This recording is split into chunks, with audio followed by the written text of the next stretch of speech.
اور تیسری بات فرمائی وَلَا تَقْرَبُوا الْفَوَاحِشَ مَا ظَهَرَ مِنْهَا وَمَا بَطَنَ، اور فرمایا کہ بے حیائی سے بچو، بے غیرتی، جس معاشرے میں بے حیائی آتی ہے زنا آتا ہے، زنا آتا ہے نسل تباہ و برباد ہو جاتی، خاندان ٹوٹ جاتا ہے، خاندان بکھر جاتا ہے۔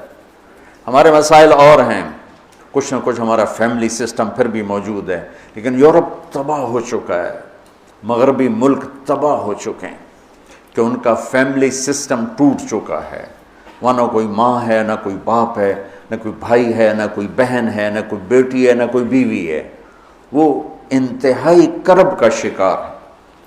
مجھے ڈاکٹر ملا، میں امریکہ سے آیا ہوا تھا، رائمنڈ ملا، میں نے کہا تم کس چیز کے ڈاکٹر؟ میں بچوں کا ڈاکٹر ہوں، نفسیاتی مریض۔ میں نے کہا ہے بچے بھی نفسیاتی مریض ہوتے ہیں؟ کہ اتنے مریض ہیں کہ میری لسٹ 6 مہینے بعد ڈیٹ ملتی ہے، میری لسٹ میں 6 ماہ بعد اس کا نمبر آتا ہے، اتنے مریض ہیں لائن۔ میں نے کہا اس کی کیا وجہ ہے؟ کہا ماں باپ نہیں ہیں۔ باپ تو ہوتا ہی نہیں ہے، بوائے فرینڈ ہے، جب وہ حمل ہوتا ہے وہ چھوڑ کے بھاگ جاتا، وہ کسی اور لڑکی کو لے لیتا۔ اکیلی لڑکی بچہ جانتی ہے، پھر اس نے جاب کرنی ہے، اپنا گھر چلانا ہے، تو بچوں کو چھوڑتی ہے۔ وہاں وہ کیئرنگ بنے ہوئے ہیں ہاؤس، جہاں یہ پورا کاروبار ہے کہ بچوں کو وہاں چھوڑ کے چلے جاؤ، وہاں بچے کے پاس ماں نہیں ہے، باپ نہیں ہے، بہن نہیں ہے، بھائی نہیں ہے۔ وہ آنکھ کھولتا ہے تو ایک غیر مانوس ماحول میں ہوتا ہے۔ کہ ہم وہاں جہاں یہ بیبی کیئرنگ بنے ہوئے ہیں سینٹر، وہاں دیواروں کے اوپر فوم لگا ہوا ہے، چونکہ بچے ٹکرے مارتے ہیں دیواروں میں، اپنا سر پھاڑ لیتے۔ تو وہ ہم سے زیادہ تباہ معاشرہ ہے کہ وہاں بوڑھے کی زندگی نہیں ہے، جوان کی زندگی نہیں ہے، عورت کی زندگی نہیں ہے، مرد کی زندگی نہیں ہے، اور یہ وہ یہاں تک پہنچے بے حیائی۔ عورت کو ننگا کیا تباہ ہو کے، عورت کو مرد کے ساتھ بٹھایا تباہ ہو کے۔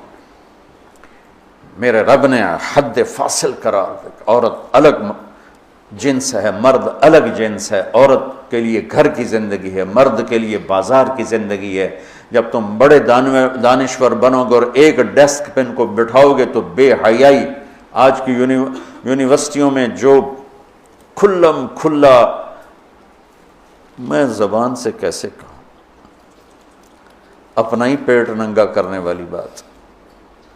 اور میرا رب کہہ رہا ہے لا تقربوا الفواحش ما ظہر منها وما بطن، کہ بے حیائی کے قریب نہ جاؤ، بے حیائی کے قریب نہ جاؤ۔ اچھا، یعنی زنا کے بارے میں اجل لا تقربوا الزنا، یہ نہیں کہا کہ لا تزنو، زنا نہ کرو، کہا لا تقربوا، زنا کے قریب نہ جاؤ۔ قریب جانے کا کیا مطلب ہے؟ بے پردگی، آوارگی، مکس گیدرنگ، عورتوں کے چھوٹے کپڑے، اور اب جسم کو ننگا کرنا، نمائش کرنا۔ یورپ کی عورت بیچاری کو تو پتہ نہیں ہے، وہ نہ ماں ہے، نہ بیٹی ہے، نہ بہن ہے، نہ بیوی ہے، وہ ایک ٹیشو پیپر ہے، استعمال کر کے پھینک دیا جاتا ہے۔ مغرب کی عورت انتہائی مظلوم ہے، دیکھنے میں وہ نظر آ رہا ہے آزادی نہیں ہے، اللہ کی قسم کربناک زندگی ہے، کربناک زندگی۔ اس لڑکی کا کیا حل ہوگا جو 11 سال کی عمر میں اپنا خاوند ڈھونڈنا شروع کرے اور 20 نوجوان اسے استعمال کر کے پھینکتے چلے جائیں، اس کی کیا زندگی ہوگی؟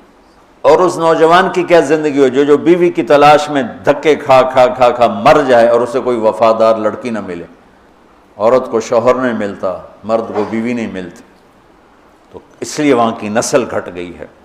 تو میرا رب کہتا ہے لا تقربوا، لا تقربوا کا مطلب ہے کہ جو چیزیں بدکاری کو ہوا دیتی ہیں وہ ہے مرد عورت کا کھلا اختلاف، عورت کی بے پردگی، اور عورت کا کپڑوں سے باہر آ جانا۔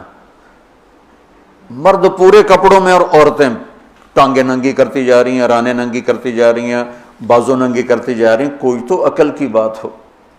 یہ شیطان نے عورت کو الٹے راستے پہ چلایا اور اس نے اپنی عزت بھی گنوا دی، عصمت بھی گنوا دی، اور اپنا مقام اور مرتبہ بھی گنوا دی۔